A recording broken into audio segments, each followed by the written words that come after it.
today is a great day to come to Brighton because it's the day of Buddha's birthday. Today is Buddha's birthday, Lord Buddha's birthday.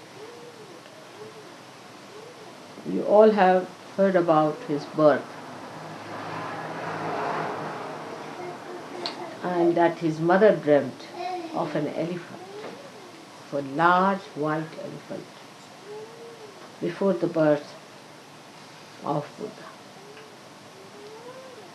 And then it was predicted that a child will be born in your family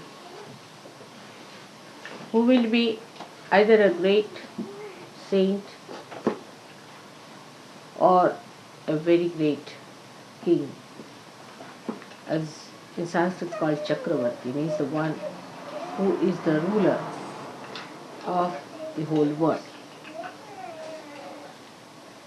So the father got worried and he thought he must get the son involved into the family life, into material life, and give him all the pleasures of life.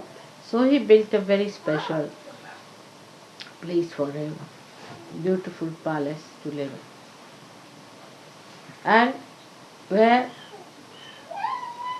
he got him married to a girl called Yashodhara, was a very, very beautiful woman, gave him all the pleasures of life, everything that he could do to entice this boy away from asceticism. Also, you know the story of his going one day on the road, how he found three types of people and how he felt that why a person should become old, why should a person suffer in life, and why should people die. So all these three things put an inquiry into himself, and he started trying to understand why these things happen to human beings. With this the inquiry started. So he reached a point where he could not bear any more the comforts and all the attachments that were entangled around him by his father. He had a son whose name was Rahul, and he left the son and the wife in the search of the truth. Now, he started from a wrong end, I should say, for the search of the truth, because he wanted to know why there are miseries in the human beings. And so he started from collective towards the center. When we see miseries all around us, many people have seen, they say, what about others? Will everybody get realization? Will everybody will have this? You see, this comes from the wrong end, I feel, because first of all we must know, are we all right?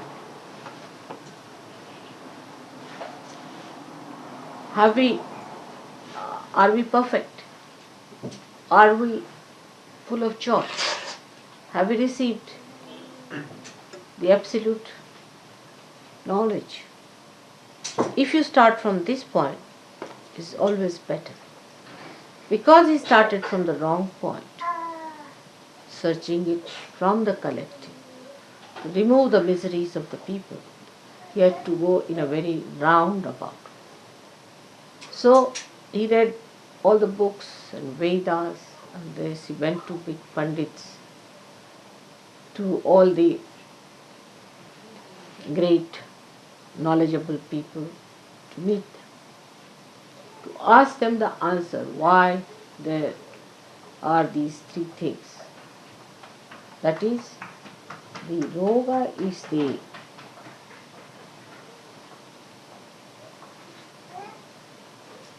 health or miserable physical body then the death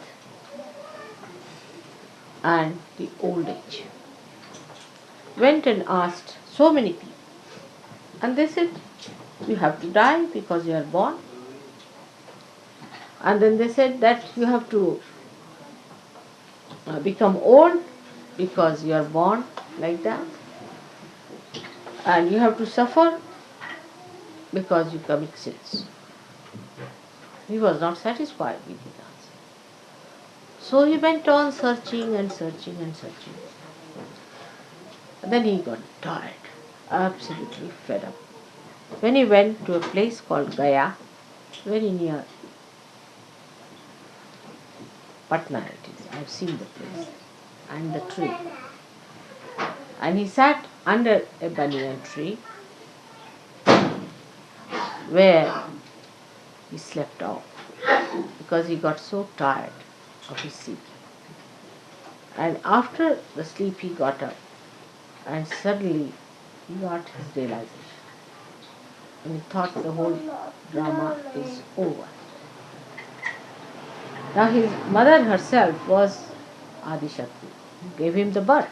And she died just after the birth of the child. And he got this realization. Now at that time, when he got his realization, there was nobody to tell him what it is. That what it means. Realization is nobody to decode or talk about anything that was to be understood by him. But because of his tremendous seeking and such ardent desire that the Shuddha Ichha, the Kundalini itself, rose. But of course the Adi Shakti blessed him and he got his realization under the banyan tree. Now any incarnation which came on this earth had to samayachar, according to the time, the need of the time had to act, firstly. Secondly, the need of the incarnation to come on this earth was first created in the human being. So supposing at a time when there was too much of ritualism, Brahmanism or priesthood, and people were trying to take everything onto those artificial rituals and all that, an incarnation had to come on this earth to correct those ideas. Like Krishna came at a time when he said, this is all Leela, puja and everything he cancelled. There's nothing to it, no puja, nothing. You just have ras, enjoy yourself. It's all a joke going on, see. So he brought that concept at that time in the awareness of people that the whole world is a Leela, is a play of God's own whims. So you just enjoy it. And that's how he created this wonderful festival of Holi, which we had in Delhi. I don't know, any one of you who was there for the Holi? No. You were there? 2 years back. No, but this time you were not there. All right. You might get the pictures of that. All right. So in the same way, when Buddha came in, first problem was that he thought that it's better not to talk about God. Because in his search, everybody told him the answer was, oh, it's God who does it. He punishes you. It's God who gives you this old age. It's God who does it. But what is this God after all? Why does he do it? He said, you better ask the God. Where is the God? So everybody put every blame on God as usual. Even that's done today. Nothing so new. And nothing unusual, I should say. So this must be done by God himself. If you cut your throat, God put my knife in my hand and he cut my throat. So you see, he thought better not talk of God. Because everybody is going towards God. Then the people whom he met, they said, now I have become God. He said, how? He said, I am God. Oh, what? Why? Because he could mesmerize people. He said, I have become God. Just imagine. So he thought that is very dangerous to talk of God, because people take God in the hand and use it for their own purpose. Always say, oh, this is what the God has to do, and it's God has done it, and I'm in connection with God and I'll tell God. So he got a fright and he said, better not talk about God, because that puts the attention of the people on ritualism, artificial things. They are building temples after temples and just doing all these horrible things which one should not do. Like if you go to the south, you'll find in the temples, they shave their heads of the leaves. They shave it completely. And that they have to, this all cobbled along the sides of the walls of the temple. And the ladies who shave their head are just rolling along the sides. You see, they have to do it sometimes 1008 times, rolling. Imagine. And the water is poured on them. See, God knows what is the ritual from where it has come. So the poor women go on rolling like that. And somebody is pouring water on them all the time, buckets after buckets. The husband and the brother and all, they bring one after another. You see, one is finished and another one. Poor ladies rolling like that on that muddy, sort of a cobbled area. I mean, I was shocked when I saw this. I said, what's this? And then later on, you see, they became modern. So they started selling the hair, you see, abroad. So the whole thing became a big industry in Madras, you see. The hair was made into this bouffant and all that you call it, you see. That's sent to England and other places. So, it's, I mean, in the name of God, ridiculous things were done. Ridiculous things were done. So he just thought, better not talk about God. The first step is self-realization. He was a great Saj Yogi, I must say. Because he said, nothing doing, don't talk about God or anything. First you get your realization. That was the first condition. Establish it. Unless and until you have established your realization, nothing doing. So he just started his own method of propagating Buddha's knowledge, or you can Buddhism, as they call it. Of course it became Ism later on. So all that he started with the idea that people should first become Buddha. Buddha means realize. Buddha is to know. So Buddha means the person who has known, means the one who is a realizer. So what he says, Buddham Sharanam Gaccham. I surrender. Sharanam is I surrender to the Buddhas, means to all the Sahajogis. You are all Buddhas, because you know. When you know, you are the Buddha. Now, without going into all that nonsense of renunciation and shaving your head and wearing that dress and everything, you have achieved your realization. It's a short circuit or a short path. Why? Because he started from the other side. But if he had started directly from himself, you see, it would have been better. You see, in practical sense, I'll tell you how it is. Supposing you want to repair your house. So, you have to have instrument for that house.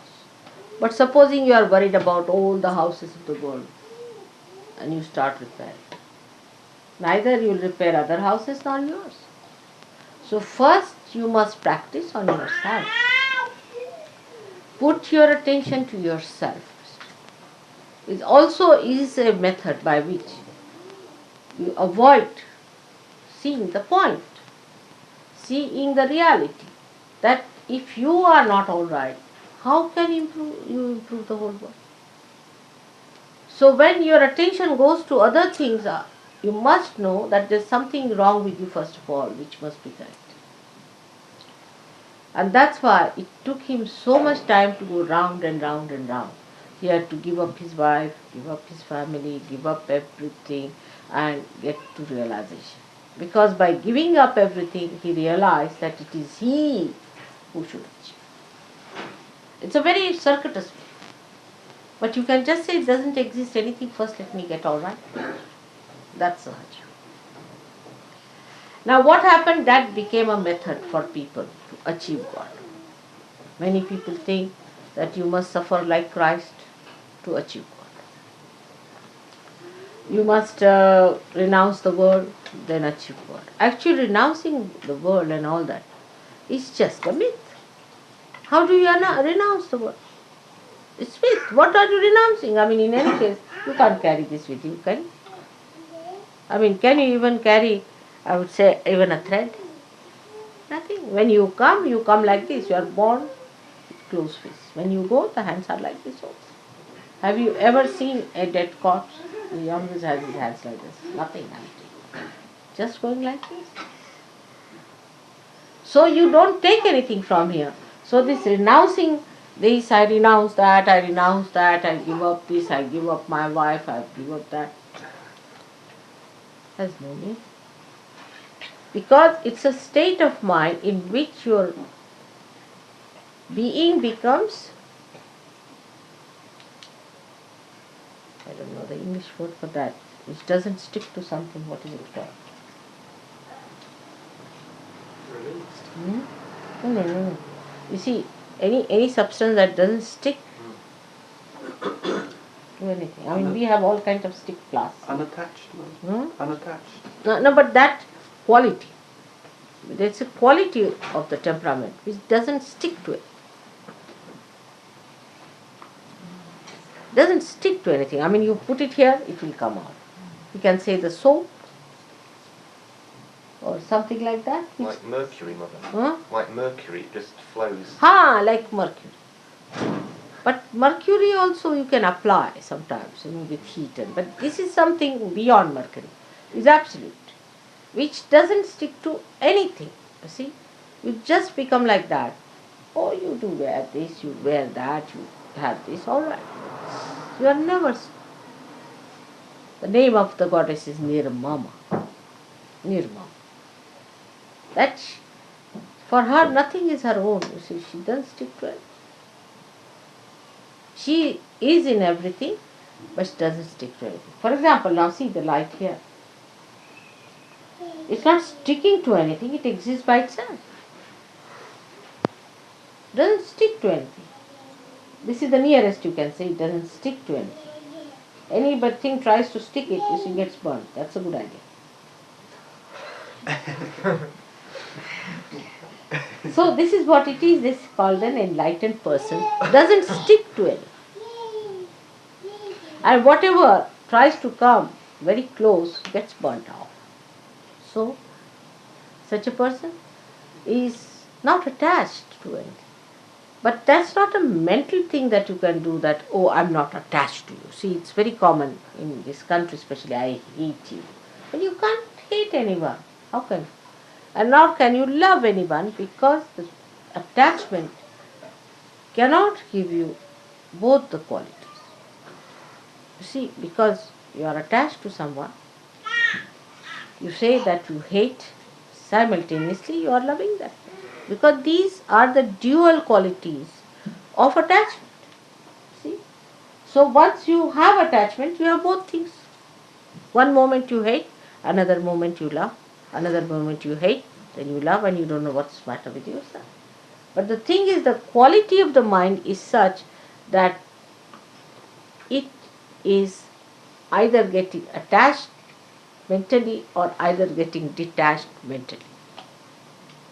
But actually, anybody say you love someone very much. No, you don't even die together, whatever you may try. You cannot die together. One person has to die earlier, another has to die later.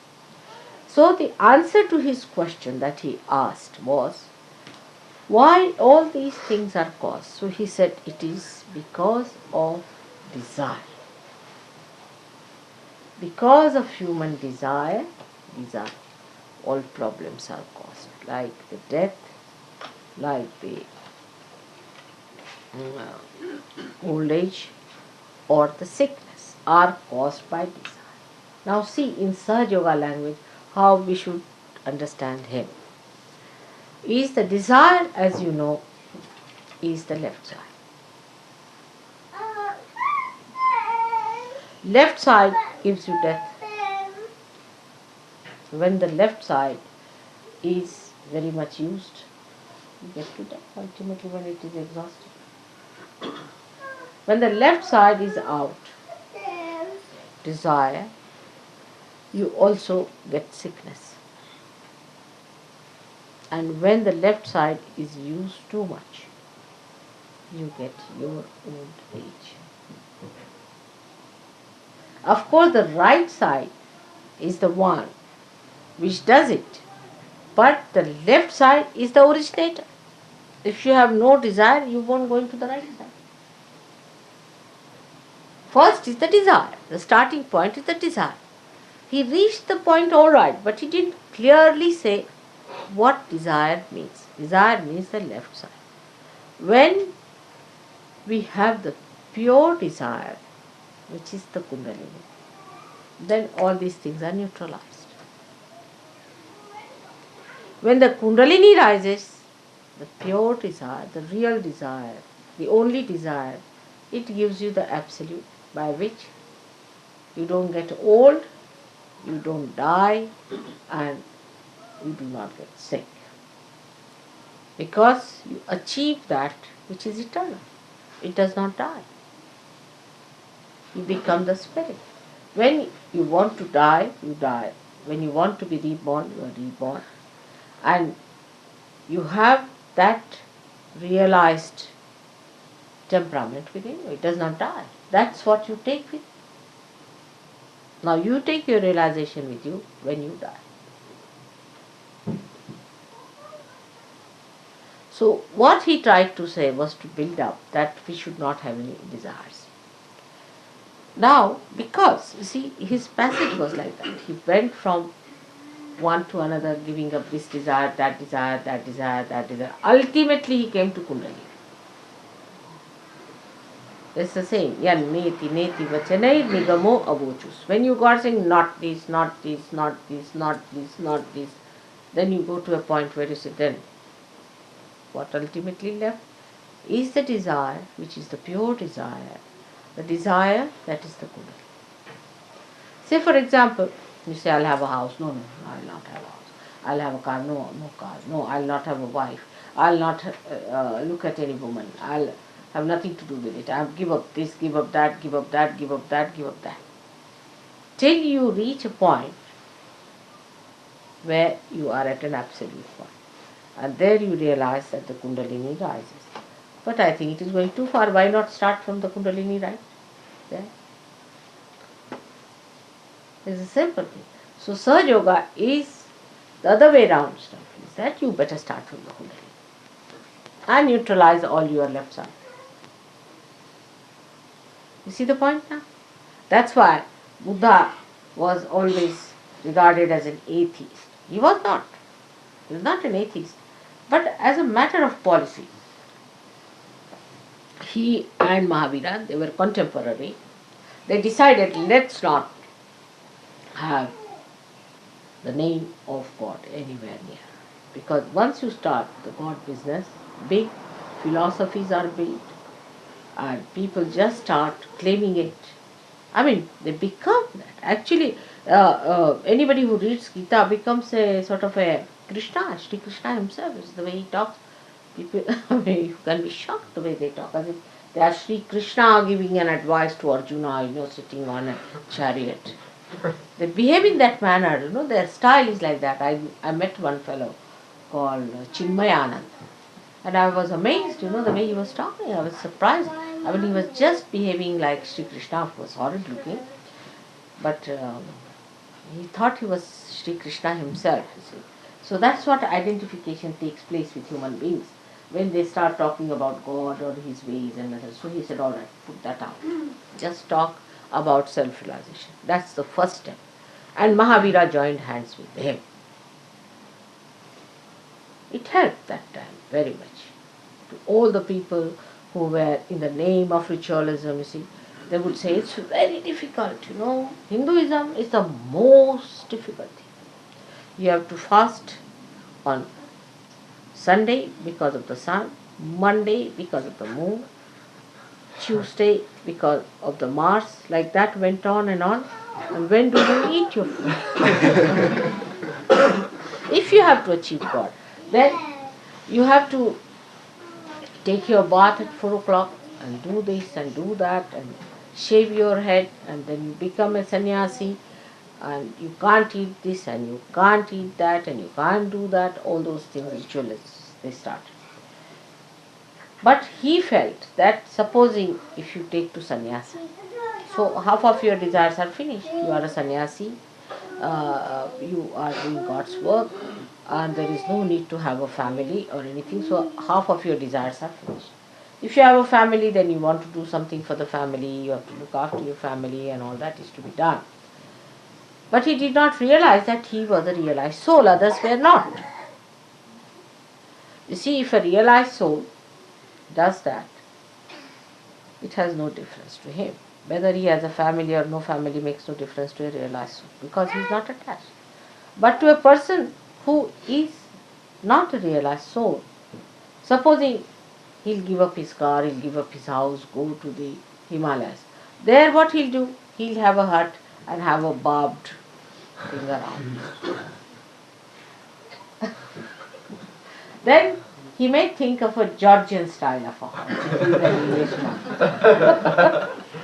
Because according to them, Georgian style is unpretentious. So we can have, after all we are sannyasi. That's typical. I tell you, all our Western mind is behaving in that way, if you see. That we should be unpretentious. You see, it's very fussy, is the word they will use. If you put even a little flower, oh, it's very fussy. They want everything to be plain, bland, you see. But what about inside? It's filled with what? This all bottled up with all kinds of rums, this, that. But the outside should be absolutely bland. The food should not be, if possible, just get it in its natural form. If not, don't have any taste in it. It should be so bland that any guest who comes to your house must starve. You see? All these funny ideas cropped up with that, of asceticism. Then we have other people like Shambhalas who are going now to Gobi Desert. You see, they thought that this desert is not sufficient. Let's go to Gobi Desert. So they are going now to Gobi Desert. All these absurd ideas came out of Buddhism and also Jainism. Jainis went to the other extreme in vegetarianism, because Buddha himself was not a vegetarian. Do you know that? He was not himself a vegetarian, nor was Mahavira. You'll be surprised. Vegetarianism for them was a philosophy. It was not a sort of a thing where you don't eat meat and all. Because Buddha himself died when he went to one of his disciples who was a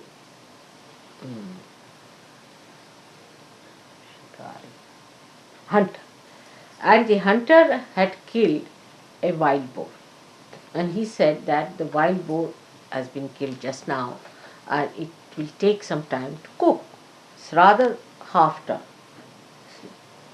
I mean, he being an Indian, he could not eat that half done thing, and he got diseased of I think this liver or something got into problem and he died of that. See? I mean, I can't eat half done food myself, you see.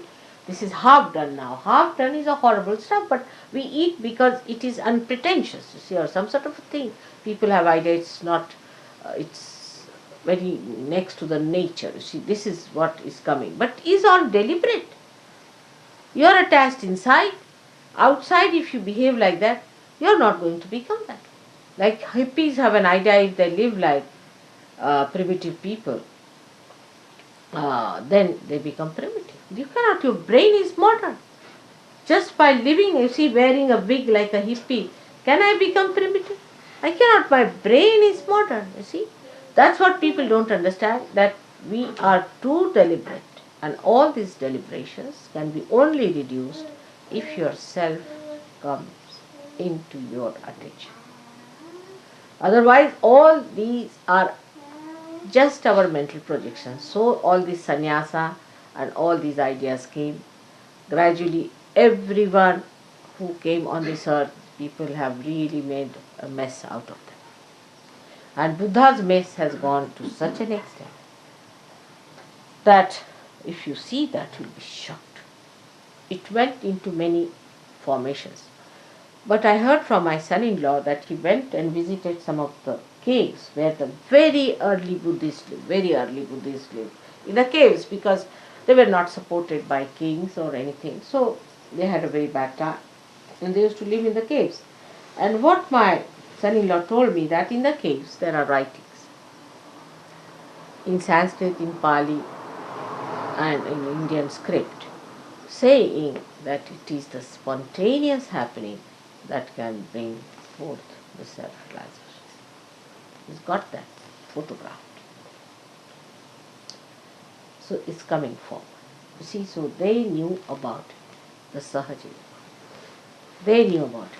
But then, as every religion has gone into a mess and a lot of funny sort of, we can say, the funny sort of expressions. Also, Buddhism has gone, it became Mahayana, Hinayana, all sorts of things. But one of them was called as Viditama, who ran away from India, settled down in Japan, and he started the Zen system of religion, which he kept to the spontaneous happening. That's one was preserved.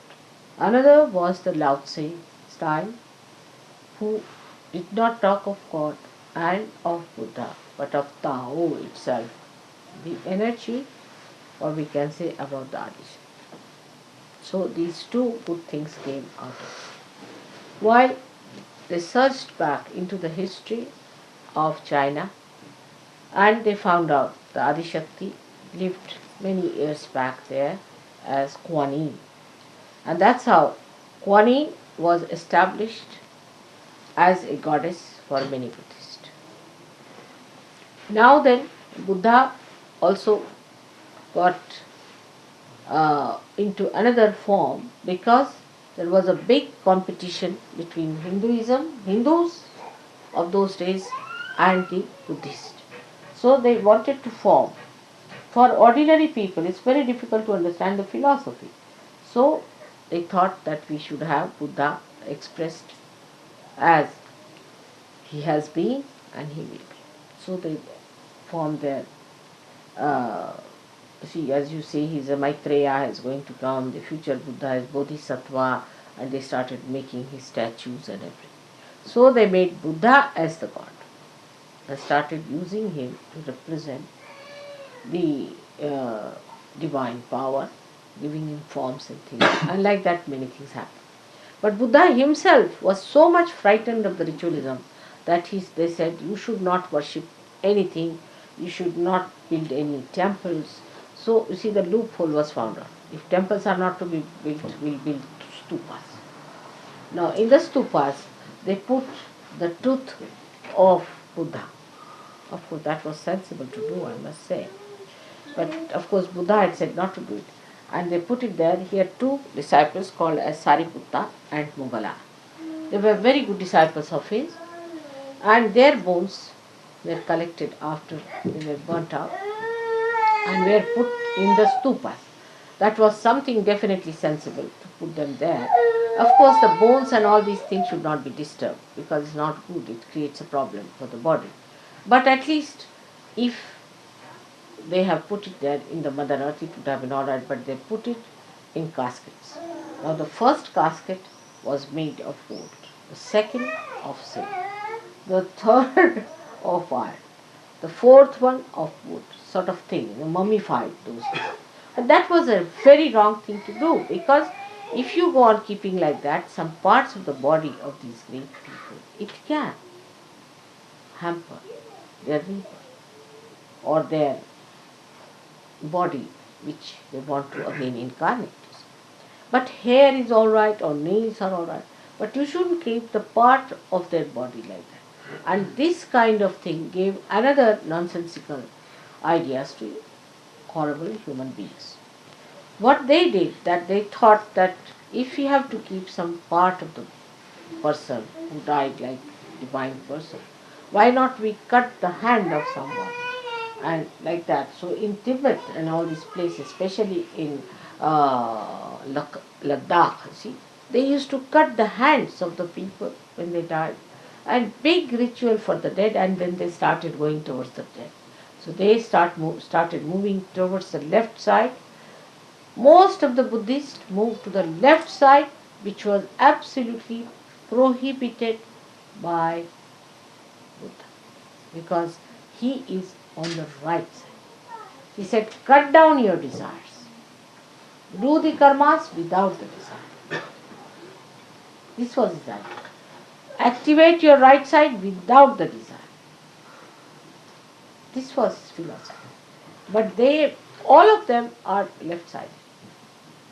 They have desires, not only desires, but whatever they do it out of desire. Like the worst is like the Japanese. They think that you can commit suicide in the name of your nation. With this desire, they will commit suicide. To save their country, they can commit suicide. I mean, it is absurd. He said, whatever you have to do without the desire, which is a difficult thing for human being. How many there are who are doing it without desire? And whatever we do out of desire. Even at a subtler point. Even when we do puja, we do with the desire that our vibrations will improve. Can you think of a state where it is absolutely desireless? Only one person has that.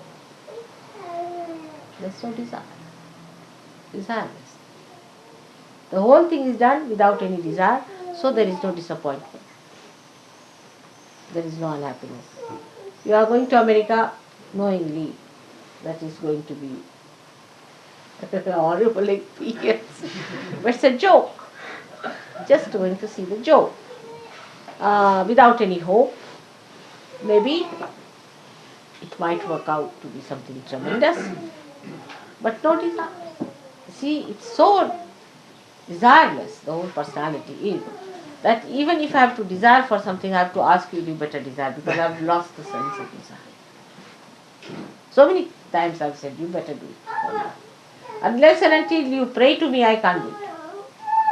That's why I ask you, write to me a letter, because you see, I can't desire. I don't do anything. Without doing anything, it is happening, so why should I desire? I really don't do anything. You'll be amazed, I don't do anything, I don't desire anything, nothing of the kind, it's working, I'm just watching it. And you are saying, whether you are doing it, I'm quite surprised. That is Tao. If you read about Tao, it is said that it doesn't do anything, but everything works out.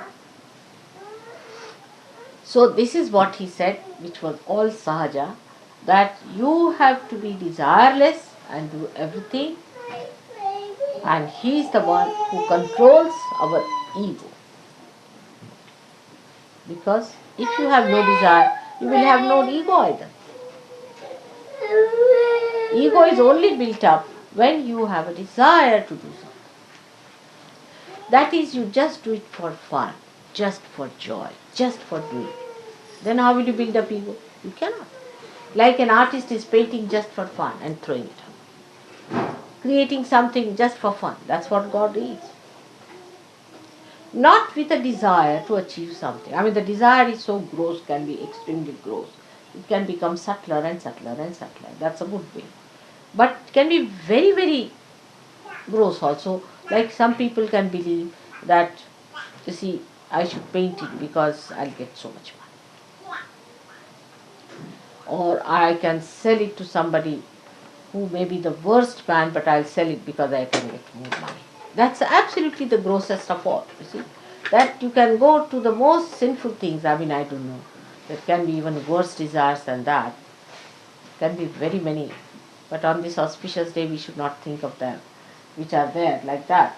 But minimum of minimum, if we come, just do your puja just for the joy of it, not with any desire. Just for the joy. We are doing so many things like that. For example, we enjoy each other's company. Just think of that. We also, yogis, are enjoying each other's company. What's this for? Nothing at all. There's nothing. Just we are enjoying it without any desire. Just for enjoyment's sake, enjoyment. When that purity comes, you see, in our temperament, that we do everything without any desire, we have got rid of our ego. The Buddha is awakened within us. And that's what is the importance of Buddha. That he settled down himself in a place which is the most difficult place. That is on the left side of your head, you see. Sometimes I have seen it projects here up to this point, in some people. They get such a terrible pain, pulling it out from there. Can't imagine. So this horrible point, which is so funny, it is sometimes it can blow up like that, you see. Sometimes it can pierce through. It's a horrible one, which all of you have developed quite a lot, you see. And it takes its forms in different ways and methods. For that, we have to say, Buddham Sharanam Gacchami. Means we surrender ourselves to Buddha. Then what does he say? The second one is very good. Sangham Sharanam Gacchami. I surrender myself to collectivity. Sangham. Sangha is the collectivity. I surrender myself to collectivity. Ego goes down. First of all, Buddha, who is sitting, who is the deity, which is the enlightenment, you say, I surrender myself to Buddha. Secondly, you say, I surrender myself to collectivity. Egoistical people cannot surrender. So, I surrender myself to collectivity. So, we say, Sangham Sharanam Gacchami. It is to Virat. It is the third one. Buddham Sharanam Gacchami, Sangham Sharanam Gacchami. The third one, Dhammam Sharanam Gacchami. Dhammam Sharanam Gacchami. Dhamma means the religion, the balance. I surrender myself to religion, which is essence of it. Or you can put it the other way down, that Buddham Sharanam Gacchami, Dhammam Sharanam Gacchami, Sangham Sharanam Gacchami. That's all. If you have achieved it, then we can talk of God, not before that. So these three things are to be achieved. We would put it in a Sahaja Yoga way like this. First of all, Dhammam Sharanam Gacchami. I surrender myself to my virtues. All desires can be surrendered to your virtue. Is it virtuous to do like this?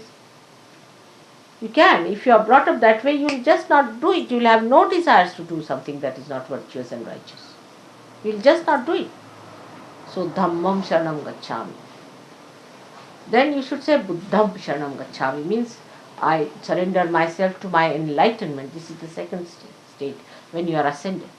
Surrender myself to enlightenment.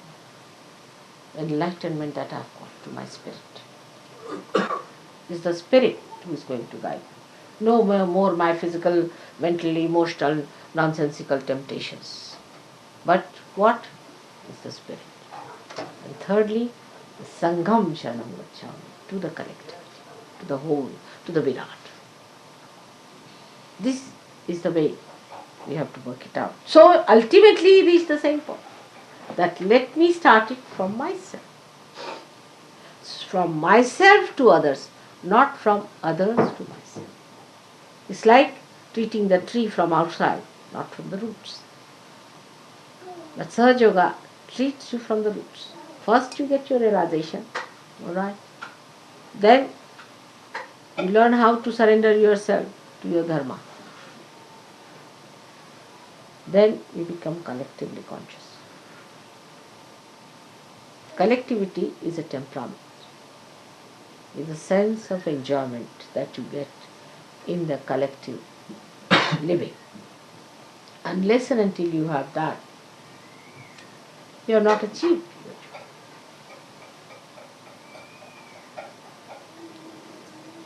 So Buddha has played a very great role in our lives, and he is a very great powerful force within us. I am very happy that Buddha Jayanti has fallen here in England, because as we say, the England is the heart of the universe. It doesn't matter if I say here, is there anybody Arab here? I don't want to displease any Arab if he's sitting here. Alright. And if it is the heart, whatever you do here will circulate in the whole universe. So if you can conquer your ego here, we can even conquer the ego of Mr. Reagan and these Russians. We can manage that. But first start it here. It has to reverse back. You see, now they have to learn from you and you don't learn from them. When it will work out, you'll be amazed. Ego is the only problem I always face, reaching their hearts. If ego is removed, everything will be alright. So for us, the great mantra is Buddham Sharanam Gacchami. These three mantras you must say every day, I think, to get rid of this horrible ego. Now, any questions on Buddha you have? I've made it in a short way. The whole life history is very difficult.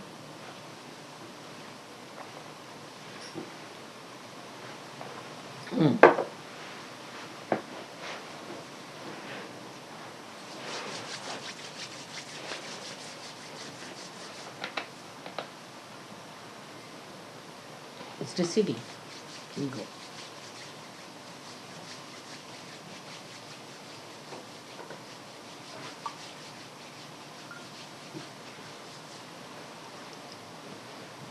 English are wise people, sound people. And they must understand this, that it's a very, very important thing, that they should not lose these qualities and should try to fix their enlightenment in such a way that it circulates.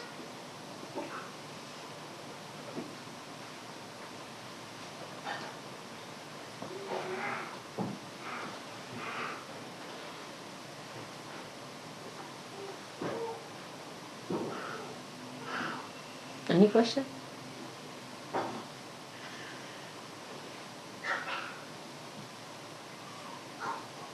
Kavin told me yesterday it is Buddha Jayanti. I was very happy. Because in England I have not talked of Buddha, but otherwise I have talked about him elsewhere.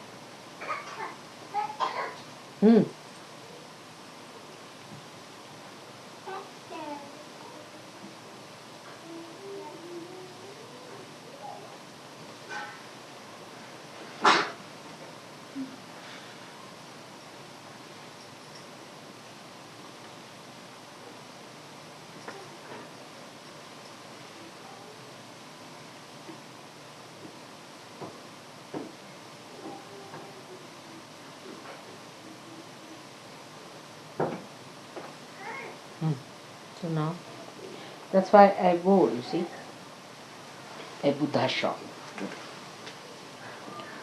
Because it is suggestive of a detached mind which has no color. And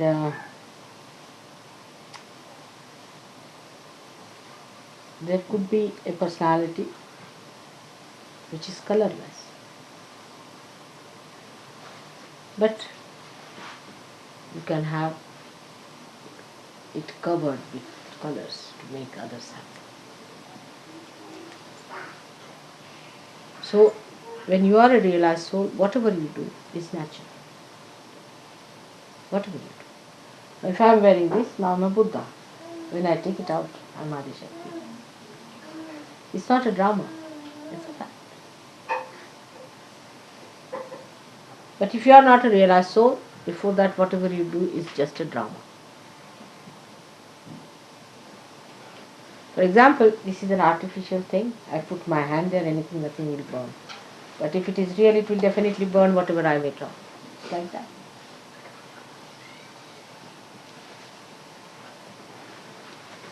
So if somebody is a real person, whatever he does is not a drama, is reality. That's how they say that she can take this form, she can take that form. People don't understand how can one person take so forms. Can. If it is reality, it can.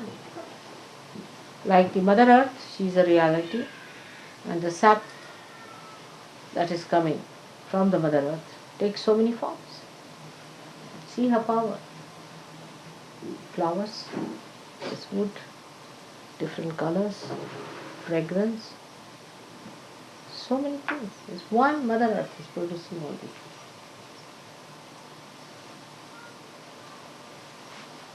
Because she is reality. The reality in her can produce. But unreal things, whatever you make out of unreal things, they may look real, but they are not.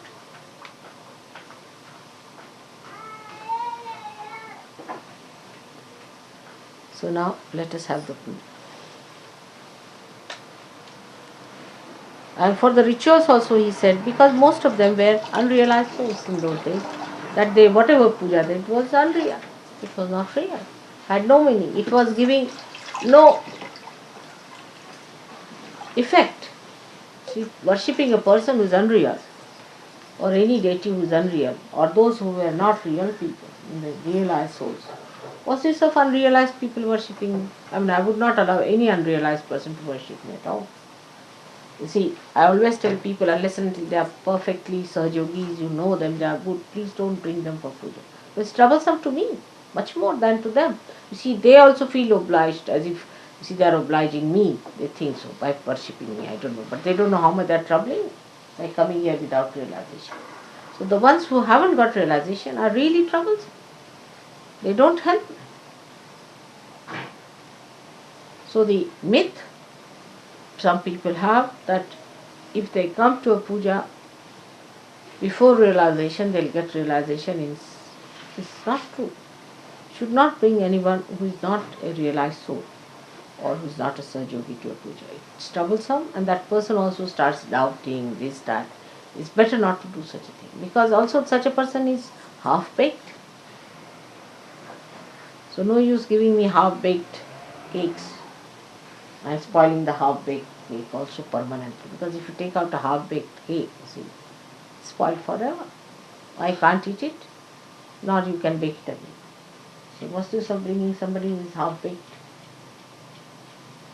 Alright? So from next time, also this is out of compassion you do it. I know you do it out of compassion. But this is not wise. It doesn't help me, nor it helps others. Alright? So from next time, also any time, you must find out a circular saying that unless and until you are sure about the realization of a person that has got a realization, you should not call them for the puja. They are no good for mother, and they are not good for themselves. Because they become, you see, doubting or something. You cannot really give them realization after that. You remember your friend had the same problem. Who was he? Nick or something. Alright. So now we can, Kavin, you can do the Ganesh Puja.